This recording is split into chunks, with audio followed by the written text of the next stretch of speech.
Hello dear student, welcome to भारतीय कृषि coaching institute.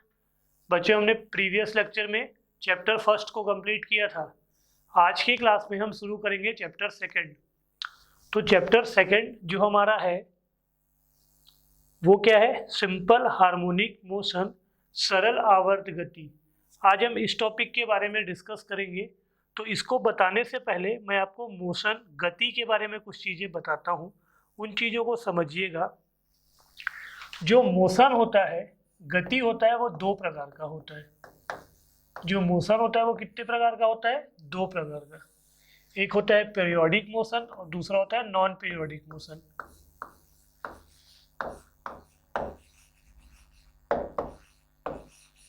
एक हुआ नॉन पीरियोडिक मोशन और इसका जो सेकंड पार्ट होता है वो होता है पीरियोडिक मोशन। क्लियर? देखिए, नॉन पीरियोडिक मोशन वो मोशन होता है जैसे हम सीधा चल रहे हैं, हम जो सीधा चल रहे हैं वो नॉन पीरियोडिक मोशन होता है। और पीरियोडिक मोशन क्या होता है? जैसे कोई वस्तु अपने एक निश्चित बिंदु में चारों तरफ घूम रहे हैं, जैसे पंखा चलता है, वो सब मोशन क्या कहलाएगा? Periodic motion. जैसे पृथ्वी सूर्य के चारों तरफ घूम रहा है तो वो मोशन कहलाएगा पीरियोडिक मोशन। मतलब एक पॉइंट, एक बिंदु के चारों तरफ कोई वस्तु घूम रहा है तो उस गति को हम क्या कहेंगे? आवर्त गति, पीरियोडिक मोशन करेंगे। और जो दूसरा जो आवर्त गति नहीं होता, वो गति कैसा होगा? कोई वस्तु अगर सीधा चल रहा है, मान लो हम सीधा चल रहे हैं, तो वो गति आवर्त गति नहीं कहलाएगी, क्या कहलाएगा? वो नॉन पीरियोडिक मोशन कहलाएगा। क्लियर? अब ये जो आवर्त गति पीरियोडिक मोशन होता है वो फिर से दो टाइप का होता है। ये जो आवर्त गति होता है ये फिर से दो टाइप का होता है। इसका जो पहला टाइप होता है वो होता है ऑसिलेशन, दोलन गति। और इसका जो दूसरा टाइप होता है वो होता है नॉन ऑसिलेशन, जो दोलन गति नहीं है।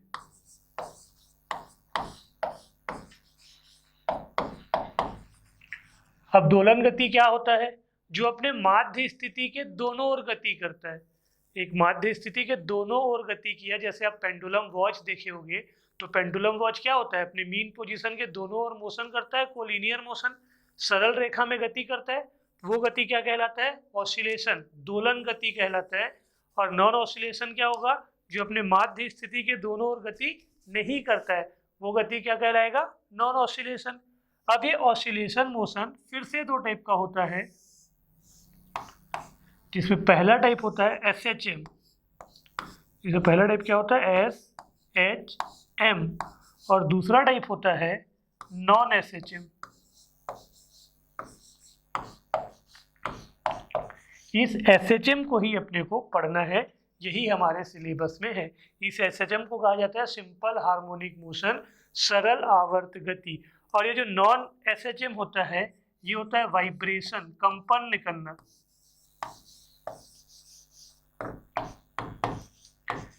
जैसे गिटार आप देखे होंगे, गिटार में जो स्ट्रिंग लगा होता है उसको आप टच करेंगे तो वो बहुत तेजी से मूव करता है, उसको हम SHM नहीं कहेंगे, उसको हम क्या कहेंगे? वाइब्रेशन कहेंगे।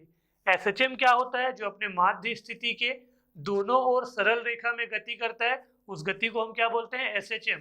नॉन SHM भी अपने माध्य स्थिति के मीन पोजीशन के दोनों ओर गति करता है, पर बहुत तेजी से गति करता है, जिसको हम क्या बोलेंगे? वाइब्रेशन बोलेंगे। क्लियर हुआ भाई? तो ये मोशन के प्रकार, ये टाइप थे। तो हम शुरू करते हैं क्या हमारा आज का टॉपिक, जो शुरू होता है पीरियोडिक मोशन से, जिसे हिंदी में कहते हैं आवर्त गति। ये क्या होता है? A motion which repeats itself over and over again on a fixed path after a definite interval of time is called periodic motion. Clear? अगर मैं इसको हिंदी में लिखूं तो ये क्या होगा?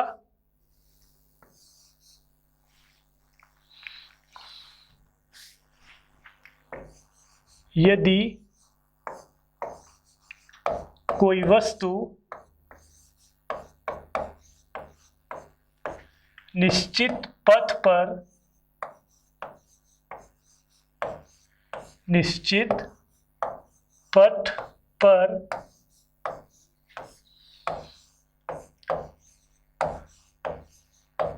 निश्चित समय अंतराल में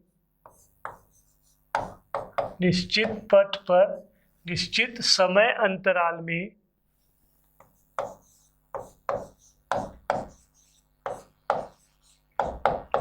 अपनी गति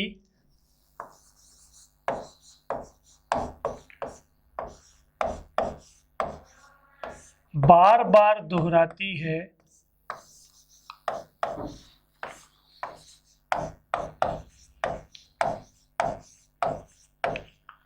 तो इस गति को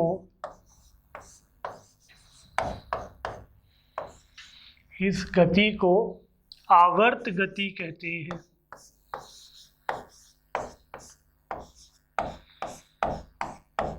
तो इस गति को आवर्त गति कहते हैं। क्लियर? क्या लिखा है? यदि कोई वस्तु निश्चित पथ पर निश्चित समय अंतराल में अपनी गति को बार बार दोहराती है तो इस गति को आवर्त गति कहते हैं। जैसे मान लो ये एक पॉइंट हो गया, इस पॉइंट की तरफ कोई वस्तु ऐसे घूम रहे, बार बार इस गति को इस रास्ते पर बार बार घूम रहे, तो ये गति क्या कहलाएगा? आवर्त गति कहलाएगा, पीरियोडिक मोशन कहलाएगा। जैसे पृथ्वी सूर्य के चारों तरफ घूमता है, वो गति क्या कहलाता है? आवर्त गति कहलाता है। क्लियर हुआ आवर्त गति? उसके बाद जो हमारा अगला टॉपिक है वो है टाइम पीरियड, आवर्त काल। ये क्या लिखा हुआ है? The definite interval of time after which the periodic motion repeats itself is called its time period. It is denoted by capital T. मतलब क्या हुआ? एक चक्कर पूरा करने में लगा समय आवर्त काल कहलाता है।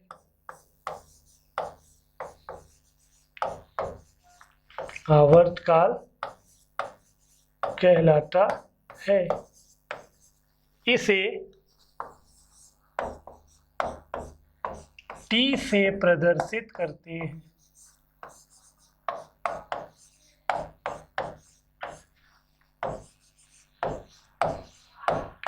इसे टी से प्रदर्शित करते हैं। क्लियर? मतलब ये एक पॉइंट है, इसके चारों तरफ एक वस्तु ऐसे घूमा, अपने एक चक्कर पूरा किया। जितने देर में एक चक्कर पूरा करेगा वो क्या कहलाएगा? उसका आवर्त काल कहलाएगा। ये चीज मैंने आपको फर्स्ट चैप्टर में भी बताया था। नेक्स्ट टॉपिक आता है सिंपल हार्मोनिक मोशन। इसे पढ़ते हैं। क्या लिखा हुआ है? Simple harmonic motion is a special type of oscillation motion in which a particle moves to and from about the mean position along the straight line। मतलब क्या होता है? यदि कोई वस्तु अपने माध्य स्थिति के दोनों ओर सरल रेखा में गति करे तो इस गति को सरल आवर्त गति कहते हैं। देखिए कैसे। यहाँ पे क्या हुआ? एक पेंडुलम वॉच को हम लटका दिए, उसके बाद मैंने इस पेंडुलम वॉच को खींचा और इस पोजीशन पे लेके आया। इसे मैंने खींचा और यहाँ लेके आया। जैसे मैं इसे छोड़ूंगा ये पेंडुलम वॉच अपनी मीन पोजीशन में आने के बाद इस दिशा में गति करेगा। मतलब ये क्या होगा? पहले मैंने इसको यहाँ खींचा, यहाँ के बाद ये वापस आएगा और इस दिशा में गति करेगा। ऐसा देखिए, अपने माध्य स्थिति से इधर भी गया, ये अपने माध्य स्थिति के इधर भी आया। मतलब माध्य स्थिति के दोनों ओर गति कर रहा है, तो ये गति कहलाता है सरल आवर्त गति, सिंपल हार्मोनिक मोशन, जिसे हम लिखते हैं SHM। क्लियर हुआ भाई? नेक्स्ट टॉपिक जो हमारा है, नेक्स्ट टॉपिक है ऑसिलेशन टाइम, दोलन काल। सेम वही चीज। क्या लिखा हुआ है? सरल आवर्त गति करते हुए कण सरल आवर्त गति करते वस्तु द्वारा एक दोलन पूरा करने में जितना समय लगता है उसे उसका दोलन काल कहते हैं। मैंने आपको अभी आवर्त काल बताया। आवर्त काल क्या था? एक चक्कर पूरा करने में समय। दोलन काल क्या हुआ? एक ऑसिलेशन। जैसे ये एक ऑसिलेशन कहलाता है, एक दोलन कहलाता है। जैसे हम यहाँ गए, यहाँ से फिर वापस आए और फिर यहाँ एक बार एक दोलन कंप्लीट हुआ। ये एक दोलन कंप्लीट करने में जो समय लगेगा वो दोलन काल कहलाएगा। एक चक्कर पूरा करने में जो समय लगेगा वो आवर्त काल, टाइम पीरियड कहलाएगा। ठीक है, समझ गए? इसे ऑसिलेशन कहा जाता है, दोलन कहा जाता है, ठीक है भाई। इसका जो यूनिट होता है, इसका जो मात्रक होगा वो होता है सेकंड। आवर्तकाल क्या है? समय ही है। ये जो ऑसिलेशन, ये जो दोलन काल होता है, ये ऑसिलेशन टाइम होता है, ये क्या होता है? समय ही होता है, ठीक है। Time taken by A particle समय ही होता है, और समय का मात्रक क्या है? सेकंड। तो दोलन काल का मात्रक भी क्या होगा भाई? सेकंड ही होगा, ठीक है। नेक्स्ट हम अगले टॉपिक की तरफ बढ़े, तो हमारा अगला टॉपिक है फ्रीक्वेंसी, आवृत्ति। देखिए फ्रीक्वेंसी क्या होता है, क्या लिखा हुआ है? The number of oscillation completed by a body executing SHM in 1 second is called frequency. मतलब एसएचएम करती हुई वस्तु द्वारा 1 सेकेंड में किए गए दोलनों की संख्या को आवृत्ति कहते हैं। इसे न्यू से प्रदर्शित करते हैं। मतलब क्या हुआ? दोलन काल और आवृत्ति में अंतर समझिएगा। दोलन काल क्या होता है? एक दोलन करने में लगा समय क्या कहलाएगा? दोलन काल। पर आवृत्ति क्या होता है? 1 सेकेंड में जितने दोलन करेंगे, मतलब 1 सेकेंड में किए गए दोलनों की संख्या ही क्या कहलाएगी? आवृत्ति कहलाएगी। क्लियर हुआ ये चीज? उसको जाता है relation between frequency and time period. इस चीज को समझते हैं।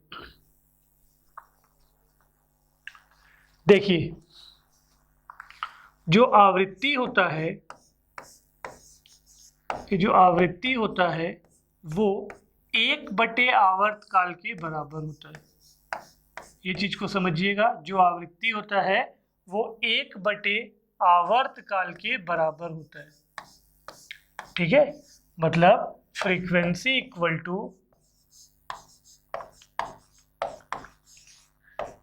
1 time period. Frequency equal to क्या होता है? 1 टाइम पीरियड। और इसे हम क्या लिख सकते हैं? इसे हम लिख सकते हैं न्यू इक्वल टू 1/t। ये फॉर्मूला याद रखेंगे। न्यू किसके बराबर होता है? 1/, आवर्त काल के बराबर होता है। क्लियर? वही चीज लिखा हुआ है यहाँ पे। Frequency is inverse of time period. मतलब आवृत्ति आवर्त काल का व्युत्क्रम होता है। नेक्स्ट वन क्या लिखा हुआ है? The product of frequency and time period is unit. मतलब आवृत्ति तथा आवर्त काल का गुणनफल क्या होता है? 1 होता है। और इसका जो यूनिट होता है, इसका जो मात्रक होता है वो होता है हर्ट्ज। आवृत्ति का मात्रक क्या होगा? हर्ट्ज, जिसे हम डिनोट किससे करते हैं? Hz से। तो आवर्त काल और आवृत्ति में अंतर समझ में आया। आवर्त काल क्या होता है? एक दोलन करने में लगा समय। आवृत्ति क्या होता है? 1 सेकेंड में किए गए दोलनों की संख्या। आवर्त काल का मात्रक क्या होगा? सेकेंड। और आवृत्ति का मात्रक क्या होता है? हर्ट्ज। हमारा अगला टॉपिक है एम्पलीट्यूड। एम्पलीट्यूड क्या लिखा हुआ है? The maximum displacement from mean position is called amplitude. मतलब माध्य स्थिति से अधिकतम विस्थापन को आयाम कहते हैं। मतलब कोई बॉडी क्या है, जैसे हम झूला लिए, झूला बीच में रुका हुआ है, हमने झूले को खींचा और छोड़ा, झूला क्या होगा? एक पोजीशन आगे जाएगा और फिर बीच में आके फिर उतना ही आगे जाएगा, और धीरे धीरे उसका पोजीशन क्या होता जाएगा? कम होते जाएगा और बीच में आके रुक जाएगा। तो एक कंडीशन पे जो उसका डिस्प्लेसमेंट होगा, उसका विस्थापन होगा, वो माध्य स्थिति से अधिकतम होगा। और वही अधिकतम विस्थापन क्या कहलाता है? आयाम कहलाता है। और इसे हम डिनोट करते हैं कैपिटल ए से। A for amplitude. आयाम को किससे डिनोट करेंगे? कैपिटल ए से। लिख लेंगे it is denoted by capital A. Clear हुआ? हमारा जो नेक्स्ट टॉपिक है वो है एंगुलर वेलोसिटी। इस पे समझेंगे क्या लिखा हुआ है? The rate change of angular velocity in a circular path with respect to time is called angular velocity. मतलब वृत्तीय गति में समय के साथ कोणीय विस्थापन को कोणीय वेग कहते हैं। ये चीजें समझ में नहीं आई होंगी, मैं आपको समझाता हूं। अपन कोणीय वेग के बारे में नहीं जानते, अपन किसके बारे में जानते हैं? वेग के बारे में जानते हैं। वेग बराबर क्या होता है? वेग बराबर होता है दूरी बटे समय। दूरी या विस्थापन, डिस्प्लेसमेंट अपॉन टाइम या डिस्टेंस अपॉन टाइम, ये चीज होता है। अब कोणीय विस्थापन की बात की है और क्या बोला है? वृत्तीय पथ। जैसे हम ये क्या बना लिए, गोला बना लिए, यहाँ पे कोई बॉडी है वो चलना शुरू किया और ऐसा चल रहा है, इस सर्कल पे ऐसा चल रहा है, मान लो यहाँ तक चला, तो यहाँ से कितना एंगल बनाएगा, ये थीटा एंगल बनाएगा, बनाएगा भाई। तो हम क्या बोलेंगे, ये अपने मीन पोजीशन से कितने एंगल तक डिस्प्लेस हुआ, थीटा एंगल तक डिस्प्लेस हुआ। तो यहाँ से जो एंगुलर वेलोसिटी का फॉर्मूला बनेगा, जो कोणीय वेग का फॉर्मूला बनेगा, यहाँ पे डिस्टेंस किसमें अपन मेजर कर रहे हैं, डिस्टेंस मेजर कर रहे हैं किसमें, एंगल में, डिवाइड बाई इसके लिए जो भी टाइम लग रहा है वो टाइम लगेगा। एंगुलर वेलोसिटी को किससे डिनोट किया जाता है, ओमेगा से, मैंने आपको फर्स्ट चैप्टर में बताया था। एंगल किससे डिनोट किया जाता है, थीटा से, और टाइम किससे डिनोट किया जाता है, टी से।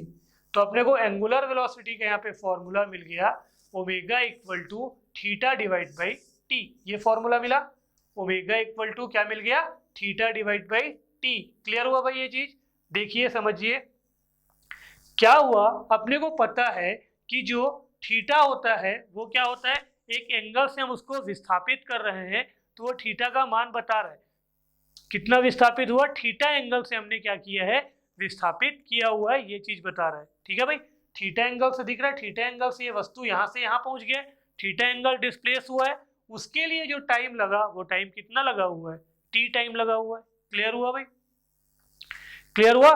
तो velocity equal to distance upon time होता है, तो यहाँ डिस्टेंस हमने किस फॉर्म में लिया, एंगल के फॉर्म में लिया, और जो टाइम लग रहा था वो टाइम लगा। तो एंगुलर वेलोसिटी का क्या फॉर्मूला हो जाएगा, एंगुलर वेलोसिटी का फॉर्मूला हो जाएगा, कोणीय वेग का फॉर्मूला हो जाएगा, लिख लेंगे कोणीय वेग का फॉर्मूला, कोणीय वेग एंगुलर वेलोसिटी इक्वल टू कोणीय वेग बराबर कोणीय विस्थापन बटे समय।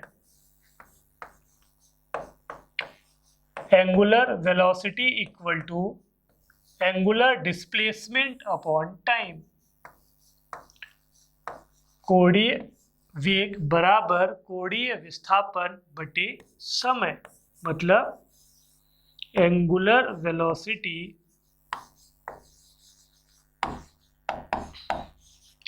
इक्वल टू एंगुलर डिस्प्लेसमेंट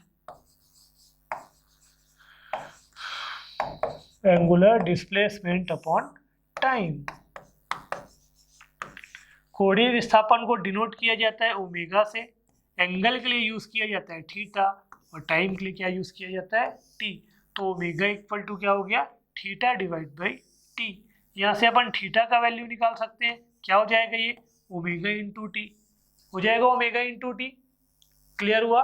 उसके बाद जो मेन कुछ टॉपिक और आते हैं, पहला आता है आवर्तकाल की स्थिति में, in case of time period, आवर्तकाल की स्थिति में, in case of time period.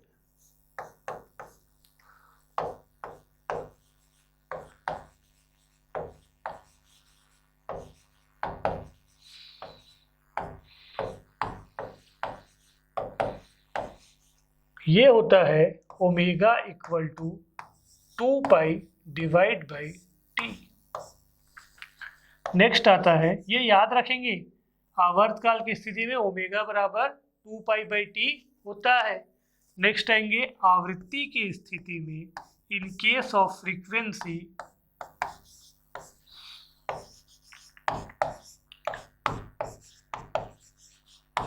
आवृत्ति की स्थिति में, इन केस ऑफ फ्रीक्वेंसी,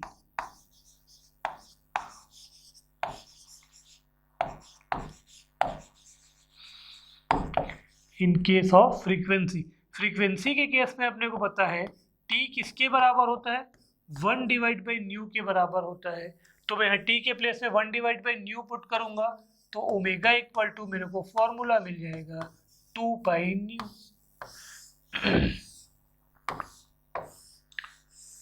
ठीक है, क्या क्या मिला अपने को, सबसे पहले मिला omega equal to theta by T, आवर्तकाल की स्थिति में omega equal to 2 pi by T, आवृत्ति की स्थिति में omega equal to 2 pi new.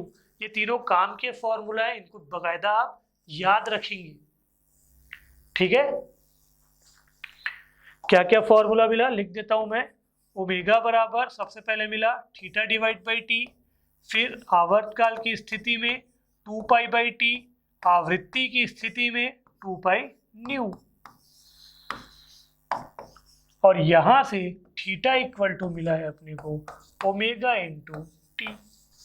Theta equal to क्या मिल गया? Omega into T. क्लियर है भाई ये चीज? नेक्स्ट अब आगे बढ़ेंगे तो आगे हमारे पास जो अगला टॉपिक होगा वो होगा डिस्प्लेसमेंट इक्वेशन, विस्थापन समीकरण। ध्यान से समझिएगा, ये थोड़ा सा टॉपिक लेंदी टॉपिक है। देखिए हमने क्या लिया, एक सर्कल लिया, हमने एक सर्कल लिया, ये एक सर्कल पे सिंपल पेंडुलम ऐसा लटका हुआ है। हमने एक सर्कल लिया जिसमें एक सरल लोलक सिंपल पेंडुलम ऐसा लटका हुआ है, ये इसका माध्य स्थिति है, मीन पोजीशन है। क्लियर हुआ?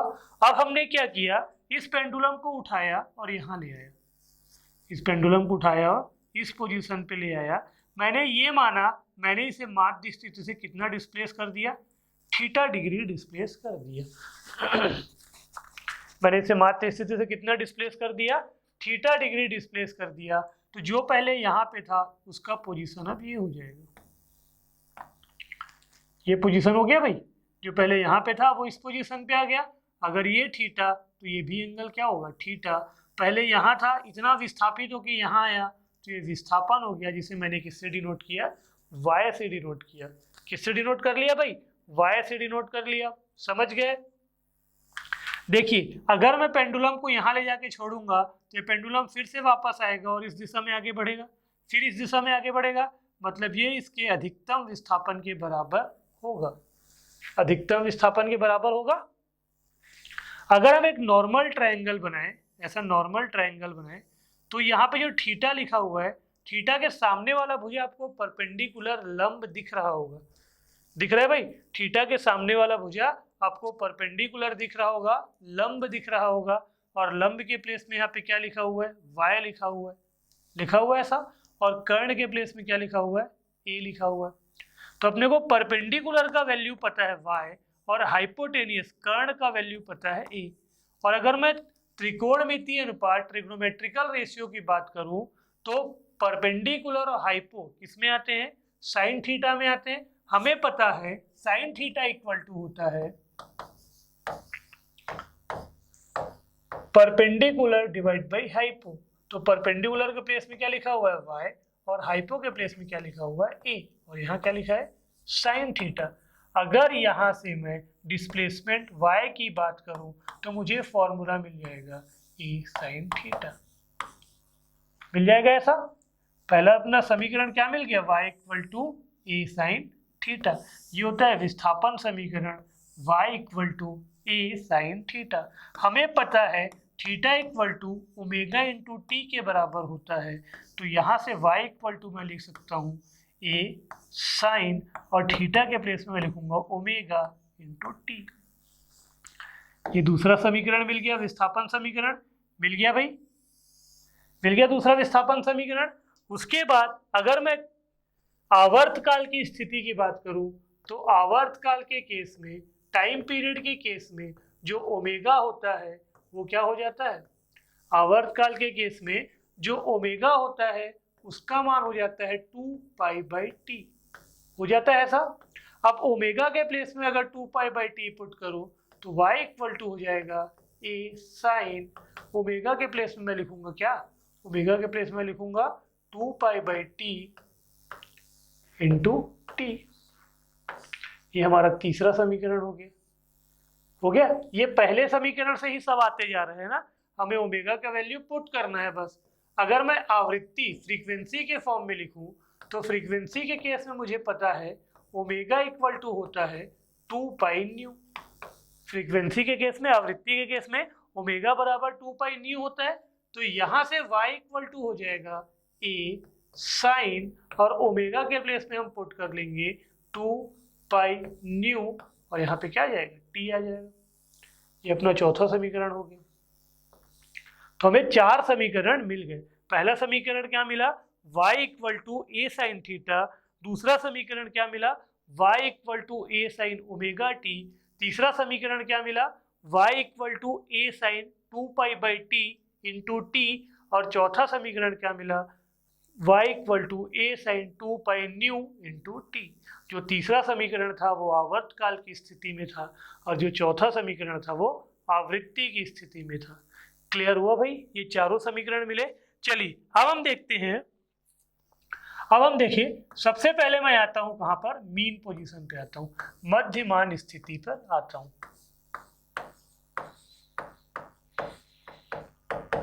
मीन पोजीशन की बात करते हैं, माध्य स्थिति की बात करते हैं।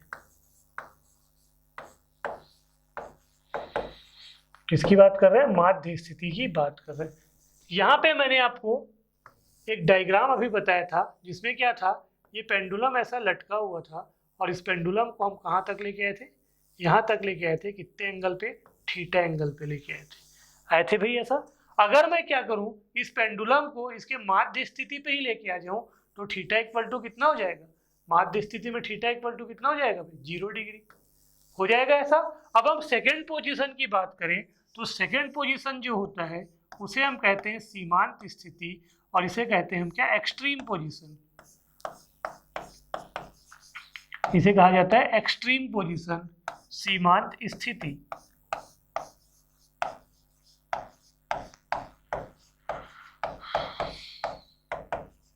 देखिए सीमांत स्थिति क्या होता है, इस चीज को समझते हैं। ये पेंडुलम मैक्सिमम कितना उठ सकता है, ये पेंडुलम मैक्सिमम जो यहाँ तक है उसको हम यहाँ तक ले जा सकते हैं, मतलब ये एंगल बन सकता है, राइट एंगल बना, और राइट एंगल की जो वैल्यू होती है वो आपको पता होगा कितना होता है, 90 डिग्री होता है।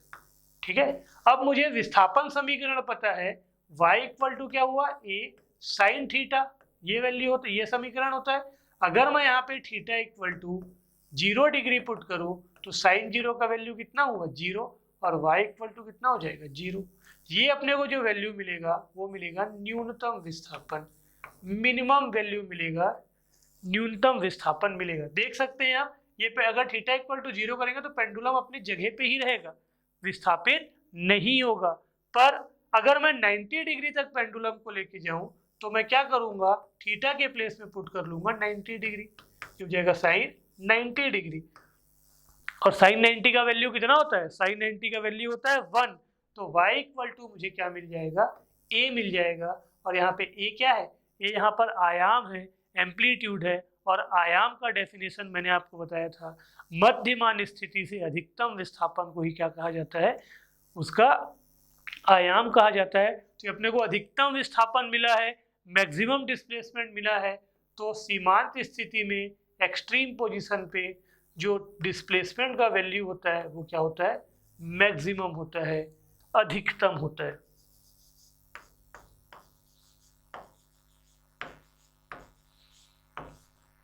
क्लियर हुआ, ये चीज क्लियर हुआ। तो ये था अपना विस्थापन समीकरण। उसके बाद हम आगे बढ़ेंगे और आगे बढ़ेंगे किसमें, वेग समीकरण में आगे बढ़ेंगे, जो हमारा अगला टॉपिक होगा। देखिए जो हमारा अगला टॉपिक है वो टॉपिक क्या है, वेग समीकरण। अभी तक हम कहां तक पहुंचे थे, विस्थापन समीकरण तक पहुंचे थे, डिस्प्लेसमेंट इक्वेशन तक पहुंचे थे, और हमें पता था डिस्प्लेसमेंट इक्वेशन क्या मिला था, ए साइन ओमेगा टी, ये वैल्यू अपने को मिला था। या ओमेगा टी के प्लेस में मैं क्या लिख सकता हूँ, क्या लिख सकता हूँ, ओमेगा टी के प्लेस में मैं थीटा भी लिख सकता हूँ, क्योंकि ओमेगा टी किसके बराबर होता है, थीटा के बराबर होता है। ठीक है, अब वेग बराबर क्या होता है, वेलोसिटी इक्वेशन की बात किए हैं तो वेग बराबर क्या होता है, दूरी या विस्थापन बटे समय। तो हमें इस विस्थापन को किसके रिस्पेक्ट में डिफरेंशिएट करना पड़ेगा, इस विस्थापन को डिफरेंशिएट करना पड़ेगा टाइम के रिस्पेक्ट में, और ये बन जाएगा वेग के बराबर, जिसे हम डिनोट करते हैं u से। और u क्या होता है, इनिशियल वेलोसिटी होता है, प्रारंभिक वेग होता है। किसी भी वस्तु का प्रारंभिक वेग हमेशा क्या होता है, शून्य होता है। क्लियर, किसी भी वस्तु का प्रारंभिक वेग हमेशा कितना होगा, शून्य होगा। अब मैं इसको डिफरेंशिएट करूंगा तो ये हो जाएगा d डिवाइड बाई dt, और y के प्लेस में आ जाएगा y के प्लेस में आ जाएगा a sine omega t, d divide by dt, और यहाँ पे आ जाएगा a साइन ओमेगा t। यहाँ पे कॉमन फैक्टर है a और ओमेगा, ये दोनों क्या है, कॉमन फैक्टर। साइन थीटा को हम डिफरेंशिएट करते हैं तो ये होता है कॉस थीटा, और थीटा का वैल्यू क्या है, ओमेगा इंटू टी। तो थीटा के प्लेस में मैंने क्या लिख लिया, ओमेगा इंटू टी, और यहाँ से मुझे वेग समीकरण मिल गया u equal to A omega cos omega T. अब इसको मैं क्या लिख सकता हूँ, इसको मैं लिख सकता हूँ ए ओमेगा कॉस थीटा, बिल्कुल लिख सकते हैं, ऐसा लिख सकते हैं भाई, ए ओमेगा कॉस थीटा लिख सकते हैं, ठीक है। अब देखिए मुझे पता है, अब हमें क्या पता है, sine square theta plus cos square theta equal to क्या होता है, 1 होता है। अब यहां से अगर मैं कॉस स्क्वायर थीटा की बात करूं तो ये क्या हो जाएगा, 1 माइनस साइन स्क्वायर थीटा होगा।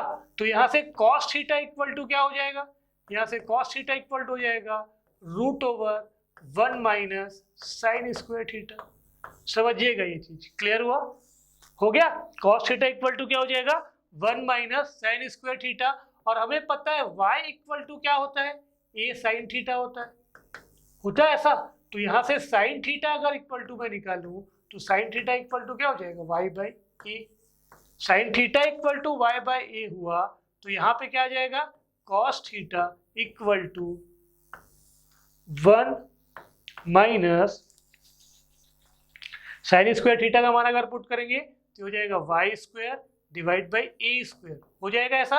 और कॉस थीटा का वैल्यू मैं यहाँ पर क्या करूंगा, पुट कर लूंगा, या इसको और भी सॉल्व किया जा सकता है, पर वहां पुट कर लेते हैं वैल्यू।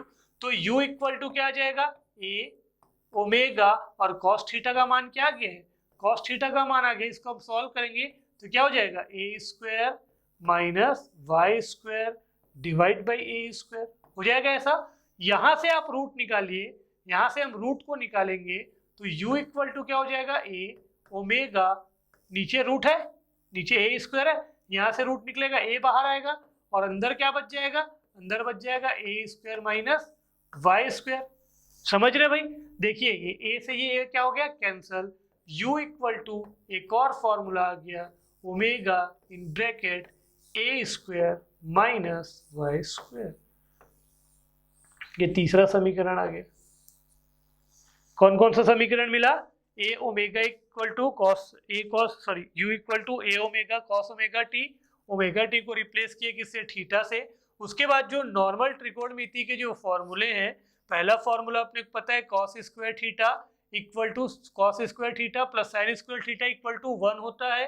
तो मैंने क्या किया, साइन स्क्वायर थीटा को क्या किया, साइड को चेंज कर दिया, वहां से मुझे कॉस थीटा का वैल्यू मिला 1 माइनस साइन स्क्वायर थीटा, और साइन थीटा का मैंने मान कहाँ से निकाला, डिस्प्लेसमेंट इक्वेशन से निकाला।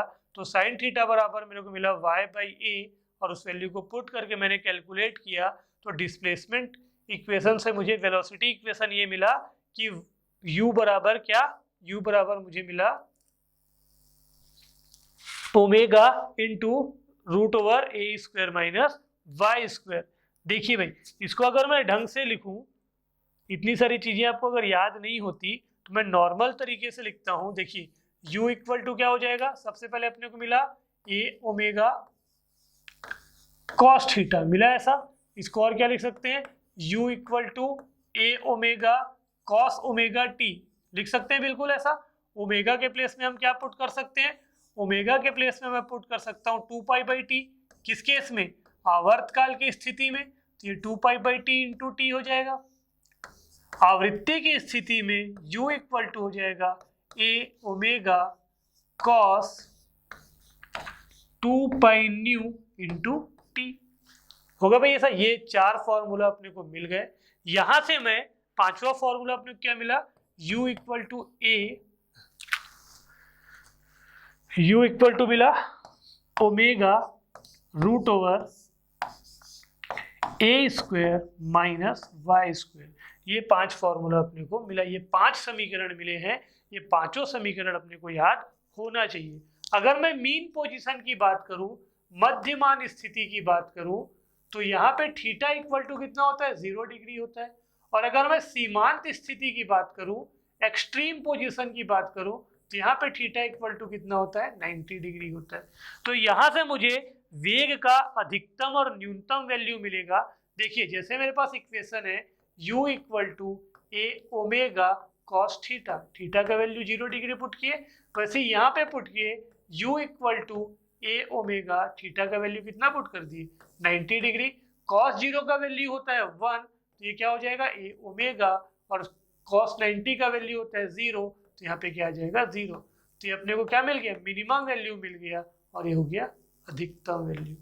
तो वेग का अधिकतम मान क्या होता है u equal to A omega, और न्यूनतम मान क्या होता है 0। आप इससे भी निकाल सकते हो, जैसे इससे निकाल के मैं आपको बताता हूँ, u इक्वल टू क्या है omega in bracket A square minus Y square. अब मीन पोजीशन पे जाएंगे तो थीटा इक्वल टू 0 डिग्री। अब हम पहले देखे थे विस्थापन समीकरण में देखे थे, अगर थीटा इक्वल टू 0 डिग्री है तो y इक्वल टू भी कितना होता है 0 होता है। y इक्वल टू 0 पुट करेंगे तो क्या बच जाएगा ये ओमेगा, और यहाँ रूट ओवर ए स्क्वायर बस बचेगा, यहाँ से ए स्क्वायर से रूट हटाएंगे तो ये आ जाएगा a इंटू ओमेगा, आया वही मैक्सिमम वैल्यू।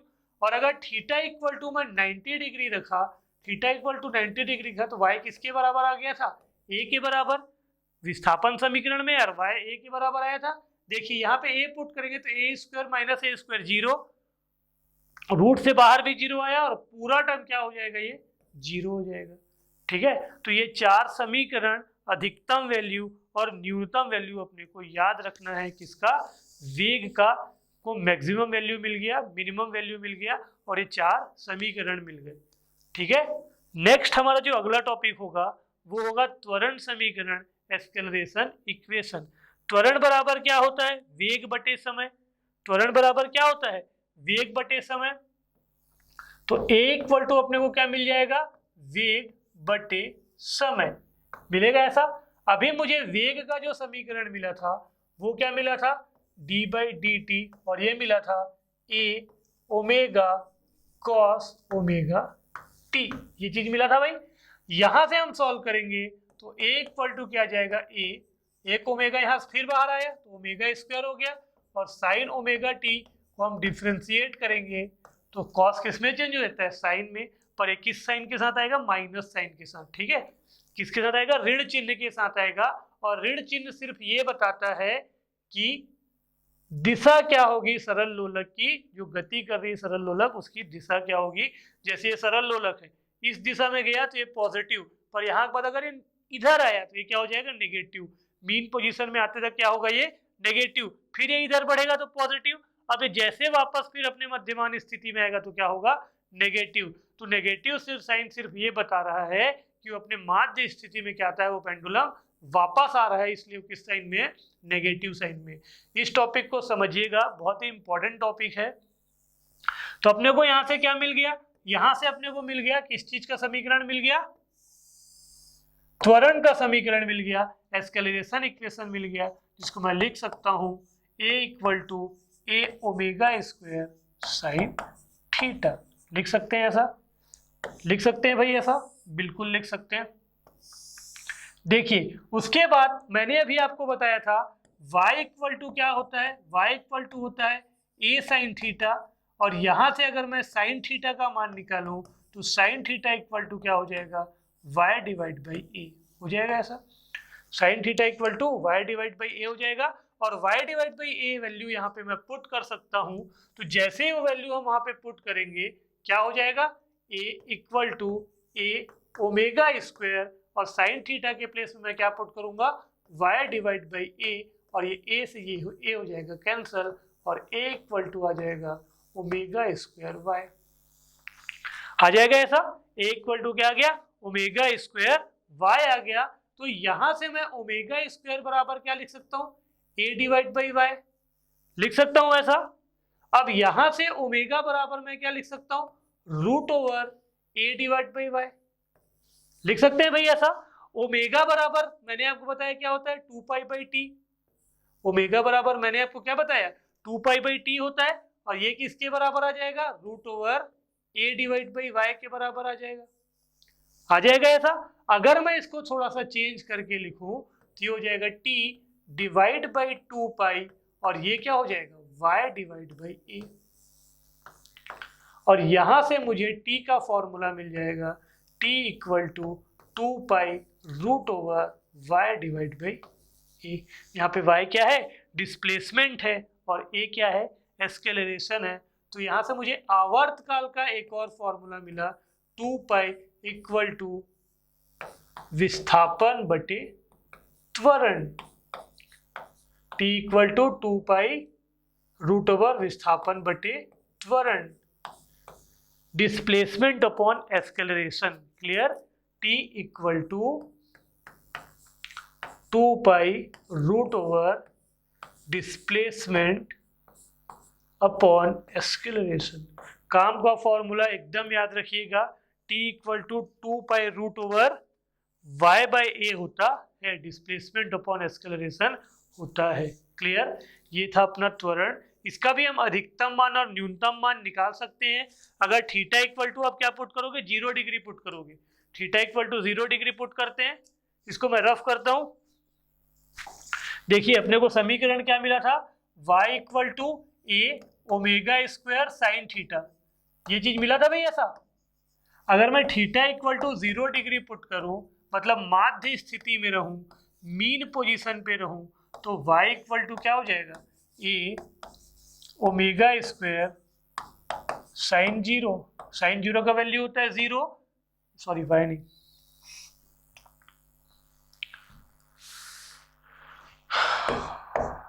ये a है ना, क्या हो जाएगा, a इक्वल टू साइन 0 का वैल्यू 0, ये पूरा वैल्यू क्या हो गया, 0 हो गया। अब अगर मैं एक्सट्रीम पोजीशन पे आऊं, सीमांत स्थिति में आऊं, तो थीटा इक्वल टू क्या हो जाएगा, 90 डिग्री हो जाएगा। थीटा इक्वल टू 90 डिग्री होगा। थीटा इक्वल टू 90 डिग्री हुआ तो यहाँ पे क्या हो जाएगा, a ओमेगा का स्क्वायर साइन, थीटा के प्लेस में रखा 90 डिग्री, और साइन 90 का वैल्यू होता है 1, तो यहाँ से a इक्वल टू आ जाएगा a ओमेगा का स्क्वायर। तो ये अपने को त्वरण का अधिकतम मान मिला और ये त्वरण का न्यूनतम मान मिला। ठीक है, तो अधिकतम त्वरण कितना होता है, a ओमेगा का स्क्वायर, न्यूनतम त्वरण कितना होता है, 0 होता है। क्लियर, आवर्तकाल का हमको फॉर्मूला पता चला, t equal to 2 pi y root over y by A. Clear हुआ। तो हमने क्या क्या देखा, हमने देखा डिस्प्लेसमेंट इक्वेशन, फिर वेलोसिटी इक्वेशन, फिर एक्सेलरेशन इक्वेशन, ये 3 चीज देखा भाई हमने। समझ रहे हैं इस चीज को। उसके बाद हम आगे बढ़ेंगे तो हमें एक नया इक्वेशन देखना है, वो इक्वेशन है गतिज ऊर्जा समीकरण, काइनेटिक एनर्जी इक्वेशन। गतिज ऊर्जा के बारे में आप सभी जानते होंगे, इसका फॉर्मूला होता है के ई इक्वल टू 1/2 mv का स्क्वायर। वहां पे v क्या होता है, वेग होता है, और हम यहाँ पे वेग कैसा वेग लेके चल रहे थे, इनिशियल वेलोसिटी लेके चल रहे थे, तो ये mu का स्क्वायर लिख लेते हैं। और u बराबर हमें पता है, u बराबर होता है ओमेगा रूट ओवर ए स्क्वायर माइनस वाई स्क्वायर। ये चीजें मैंने आपको निकाल की बताई थी, और ये वैल्यू को मैं यहाँ पे करूंगा पुट।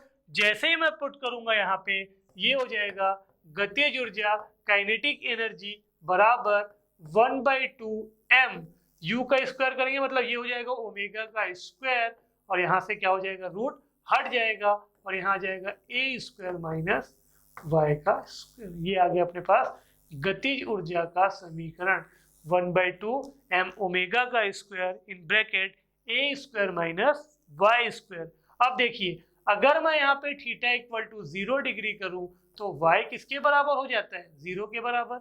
अगर थीटा बराबर 0 डिग्री करेंगे तो विस्थापन कितना हो जाएगा, 0 हो जाएगा।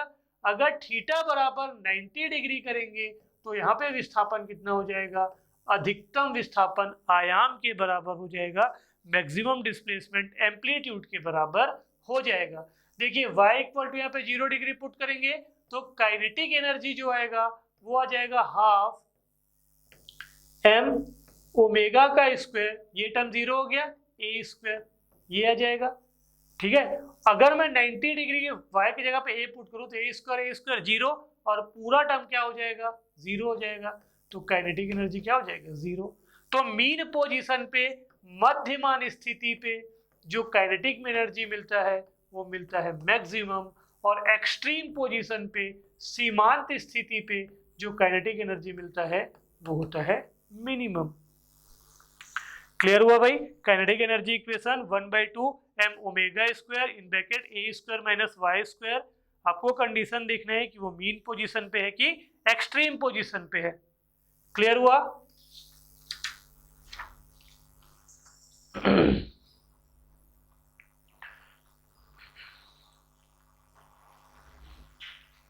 उसके बाद हम आएंगे पोटेंशियल एनर्जी इक्वेशन पे, स्थितिज ऊर्जा समीकरण पे। स्थितिज ऊर्जा समीकरण डायरेक्ट आप उस इक्वेशन को याद रखिएगा। स्थितिज ऊर्जा समीकरण होता है U इक्वल टू स्थितिज ऊर्जा समीकरण होता है U equal to 1/2 m omega square Y square, U M omega square Y square. ठीक है, फिर से मीन पोजीशन पे theta equal to 0 degree, then Y equal to क्या हो जाएगा 0, तो u बराबर कितना आ जाएगा 0, y इक्वल टू 0, पूरा टर्म हो गया 0। अब मैं क्या किया, एक्सट्रीम पोजीशन पे पहुंचा। एक्सट्रीम पोजीशन मतलब थीटा इक्वल टू 90 डिग्री। जैसे हम थीटा इक्वल टू 90 डिग्री पर पहुंचेंगे, यहाँ पे y इक्वल टू किसके बराबर हो जाएगा, अधिकतम विस्थापन a के बराबर हो जाएगा। क्लियर हुआ? अगर मैं वैल्यू पुट करूं तो u इक्वल टू क्या हो जाएगा, ये 1/2 m ओमेगा का स्क्वायर और a का स्क्वायर, ये आ जाएगा अपना अधिकतम वैल्यू, मैक्सिमम पोटेंशियल एनर्जी, अधिकतम स्थितिज ऊर्जा। और ये जो वैल्यू होगा वो होगा मिनिमम वैल्यू, न्यूनतम स्थितिज ऊर्जा। क्लियर हुआ? क्लियर हुआ भाई? नेक्स्ट जो हमारा अगला टॉपिक होता है वो टॉपिक है कुल ऊर्जा, नेट एनर्जी। जो कुल ऊर्जा हम निकालते हैं, एनर्जी है जिसको मैं ई से डिनोट कर लेता हूं, कोई दिक्कत नहीं, एनर्जी के लिए ई ले लिए। ठीक है, ये जो कुल ऊर्जा होता है वो पोटेंशियल एनर्जी और काइनेटिक एनर्जी के सम के बराबर होता है। वो किसके किसके बराबर होता है, स्थितिज ऊर्जा प्लस गतिज ऊर्जा के सम के बराबर होता है। स्थितिज ऊर्जा का अभी हमने फॉर्मूला देखा, 1/2 m ओमेगा स्क्वायर और क्या था y का स्क्वायर, ये भी फॉर्मूला देखा था, m1/2 m ओमेगा का स्क्वायर y स्क्वायर। और गतिज ऊर्जा का मैंने आपको फॉर्मूला बताया, ये होता है 1/2 m ओमेगा का स्क्वायर और ब्रैकेट में रहता है a square minus Y square. इसे हम सॉल्व करेंगे तो ये क्या हो जाएगा, 1/2 m ओमेगा का स्क्वायर वाई स्क्वायर प्लस इसका गुणा इसके साथ करिए, ये हो जाएगा 1/2 m ओमेगा का square a square minus 1/2 m omega का स्क्वायर वाई स्क्वायर। देखो ये पॉजिटिव साइन, ये नेगेटिव साइन कैंसिल हो गया। यहां से मुझे कुल ऊर्जा मिला 1/2 m ओमेगा का स्क्वायर a का, आता है कुल ऊर्जा। कुल ऊर्जा किसके बराबर होता है, स्थितिज ऊर्जा और गतिज ऊर्जा के योग के बराबर। हमने दोनों को जोड़ दिया और हमें क्या मिल गया, कुल ऊर्जा मिल गया। क्लियर हुआ भाई? ये चीज सभी को क्लियर है? ये सिंपल सी चीजें हैं, देख लीजिए, समझ लीजिए, फिर हम आगे बढ़ेंगे। और आगे बढ़ेंगे तो हमारा इजी टॉपिक शुरू होगा, सिंपल पेंडुलम, सरल लोलक, जो एकदम आसान से तरीकों से समझ में आएगा। उसमें कुछ कुछ चीजें अपने को समझनी है।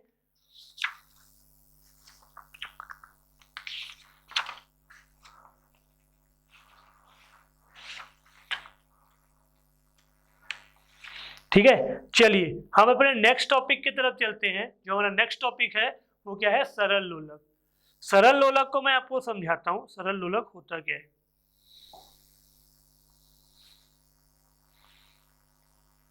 देखिए सरल लोलक क्या होता है, हम एक सॉलिड बेस लेते हैं, दृढ़ आधार लेते हैं। ऐसा एक दृढ़ आधार लिए, एक मिनट,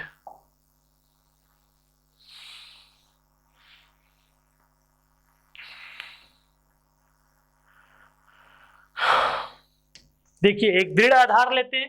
ये क्या हुआ, एक सॉलिड बेस हुआ।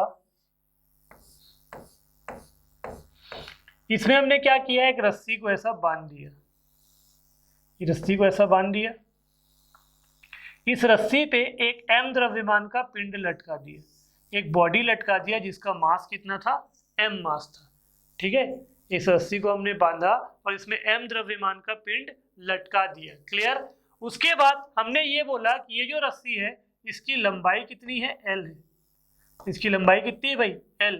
इस रस्सी पर कोई भी स्ट्रेचेबल फोर्स वर्क नहीं, मतलब स्ट्रेच तनाव नहीं आएगा, ये ऐसा खींचेगा नहीं। आजकल स्ट्रेच इलास्टिसिटी होता है ना, वो चीज नहीं होगा। उसके बाद हमने क्या किया, इस पेंडुलम को थीटा कोण से विक्षेपित किया और इस जगह पे ले आया।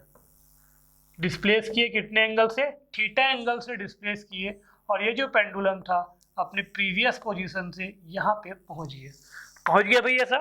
देखिए जैसे ही हम पेंडुलम को थीटा कोण से विक्षेपित करेंगे, सबसे पहले तो पेंडुलम किसको बोलते हैं ये समझ में आया। पेंडुलम किसे बोलते हैं, सॉलिड बेस में एक रस्सी लटका दिए, रस्सी के एक सिरे पे एक वस्तु को बांध दिए, दूसरा सिरा क्या है, सॉलिड बेस से लगा हुआ है, तो जो अपने को सिस्टम मिलेगा वही सिस्टम क्या कहलाता है, सिंपल पेंडुलम कहलाता है। अब हमने क्या किया, इस पेंडुलम को उठाया और यहाँ ले आया, कितने एंगल से, थीटा डिग्री के एंगल से उठाकर यहाँ पे ले आया। तो जैसे हम इसको थीटा डिग्री से उठाकर यहाँ पे लेके आएंगे, इसमें 3 फोर्स एक्ट करने लगते हैं, 3 बल कार्य करने लगते हैं। जो पहला बल होता है वो होता है weight of the pendulum W। जो पहला बल होता है वो किसके बराबर होता है, W के बराबर होता है। वो हमेशा नीचे की ओर लगता है, जिसे हम बोलते हैं इस पेंडुलम का, इस लोलक का भार। तो जो पहला बल लगेगा वो क्या होगा, लोलक का भार। क्लियर। दूसरा जो बल लगेगा इस डोरी पे, इस डोरी पर तनाव लगेगा, एक पॉइंट यहाँ है तो away from the point, tension force, एक पॉइंट यहाँ है तो अवे फ्रॉम द पॉइंट। हमेशा बिंदु के विपरीत दिशा में, दूर की दिशा में लगता है टेंशन फोर्स, ये टेंशन फोर्स हो जाएगा T। और इस फोर्स को हम आगे की तरफ ऐसा बढ़ाएंगे तो ये इस दिशा में ऐसा आगे बढ़ेगा। अगर ये एंगल थीटा तो ये भी एंगल कितना होगा, थीटा होगा।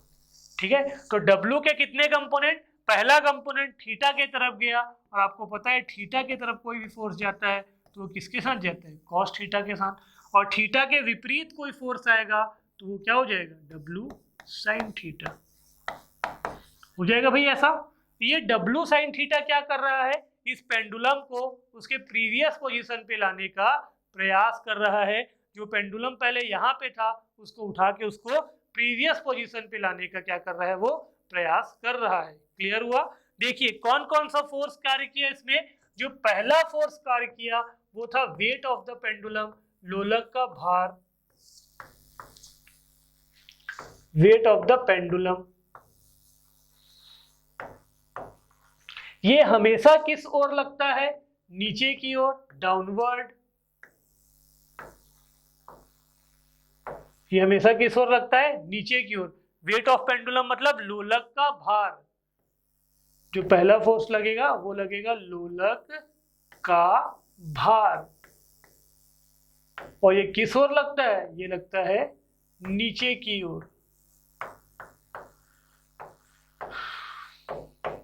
भार को किससे डिनोट करते हैं, W से। और W किसके बराबर होता है, mg के बराबर। तो अपने को पहला फोर्स मिल गया। पहला जो बल कार्य करेगा वो बल क्या होगा, W इक्वल टू mg। दूसरा बल अपने को क्या दिख रहा है, टेंशन फोर्स, तनाव बल।